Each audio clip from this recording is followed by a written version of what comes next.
ভারতে ৮০-র দশকে উত্থান দস্যুরানী ফুলন দেবীর। সে সময় অনেক নারী তাদের বিরক্ত করলে ফুলন দেবীর উদাহরণ দিয়ে হুমকি দিতেন। তরুণ বয়সে ফুলন দেবীর সাথে ঘটে যাওয়া একের পর এক নৃশংস ঘটনাই তাকে কঠোর হৃদয়ের মানুষে পরিণত করেছিল। ২২ জনকে এক লাইনে দাঁড় করিয়ে গুলি করে হত্যা করেছিলেন ফুলন দেবী। উত্তরপ্রদেশের কানপুরের বেহমাই গ্রামে ১৯৮১ সালে হওয়া ওই হত্যাকাণ্ড এতটাই আলোড়ন তুলেছিল যে ওই ঘটনার পর ভারতের বিভিন্ন অঞ্চলের শিশুদের মুখে মুখে ছড়িয়ে পড়ে দস্যুরানী ফুলন দেবীর নাম।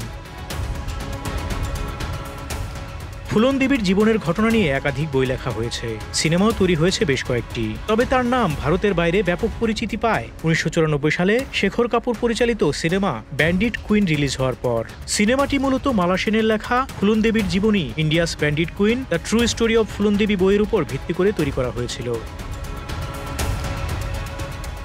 উত্তরপ্রদেশের একটি গ্রামে নিম্নবর্ণের হিন্দু পরিবারে ফুলন দেবীর জন্ম ১৯৬৩ সালে। ১১ বছর বয়সে চাচাদের চাপে তার পরিবার তাকে বিয়ে দিতে বাধ্য হয় পুতিলার নামে ত্রিশোর্ধ্ব এক ব্যক্তির সাথে, যে ফুলন দেবীকে শারীরিক ও যৌন নির্যাতন করত।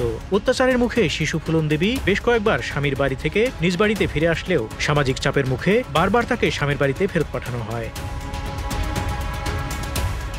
১৯৭৯ সালে জমি দখল নিয়ে পারিবারিক বিরোধের জের ধরে চাচাতো ভাইকে পাথর ছুঁড়ে আহত করেন কিশোরী ফুলন দেবী।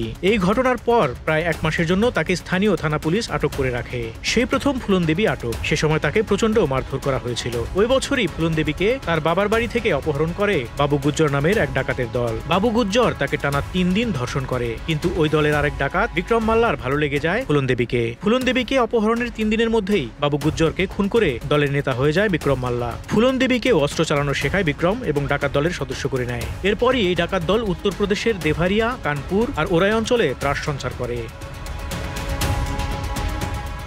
আস্তে আস্তে নিম্নবর্ণের ও দরিদ্র হিন্দুদের মধ্যে ব্যাপক জনপ্রিয়তা পায় ফুলন দেবী। সেখানকার মানুষের মধ্যে তিনি পরিচিত ছিলেন দস্যু সুন্দরী হিসেবে। ফুলন দেবী ও বিক্রম মাল্লার এই ডাকাত দলের দৌরাত্ম্য থামে বিক্রম মাল্লার মৃত্যুতে। বিক্রম মাল্লার ডাকাত দলেরই এক সদস্য বিক্রমকে হত্যা করে ফুলন দেবীকে অপহরণ করে নিয়ে যায় কানপুরের কাছে বেহমাই গ্রামে।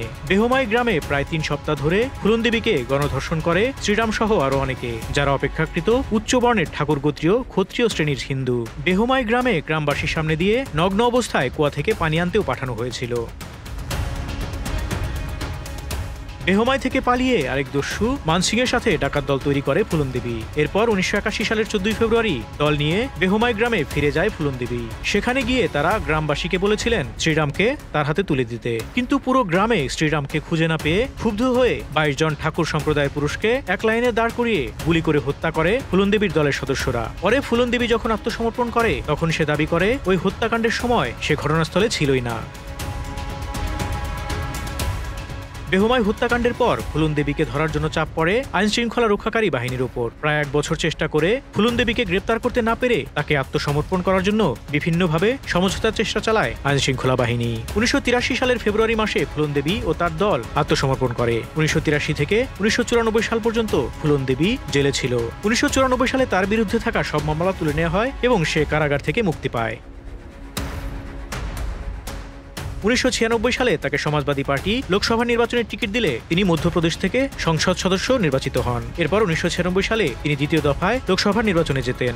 সাংসদ থাকা অবস্থাতেই ২০০১ সালের ২৫শে জুলাই তার দিল্লির বাসভবনের সামনে তাকে গুলি করে হত্যা করে শের সিং রানা নামের এক যুবক। ফুলন দেবীকে গুলি করে হত্যা করার আগে এই শের সিং রানা তার পরিবারের সাথে সখ্যতা গড়ে তোলেন। যেদিন হত্যা করা হয় সেদিন ফুলন দেবী শের সিংকে নিজের হাতে তৈরি ক্ষীরও খাইয়েছিলেন। ফুলন দেবীর গায়ে সেদিন ৯টি গুলি লেগেছিল আর তার দেহরক্ষীর গায়ে ২টি গুলি লাগে। আততায়ী শের সিং রানাকে ২ দিনের মধ্যেই গ্রেপ্তার করা হয় এবং তাকে যাবজ্জীবন কারাদণ্ড দিয়ে হাই সিকিউরিটি তিহার জেলে পাঠানো হয়। ৩ বছরের মধ্যে ২০০৪ সালে জেল থেকে আদালতে নেওয়ার সময় তিনি পালিয়ে যান এবং ২০০৬ সালে আবার ধরা পড়েন। ২০১৪ সালে দিল্লির একটি আদালত ফুলন দেবী হত্যার দায়ে শের সিং রানাকে দোষী সাব্যস্ত করলেও ২০১৬ সালে জামিনে মুক্তি পান তিনি। Desk report, Dhaka express.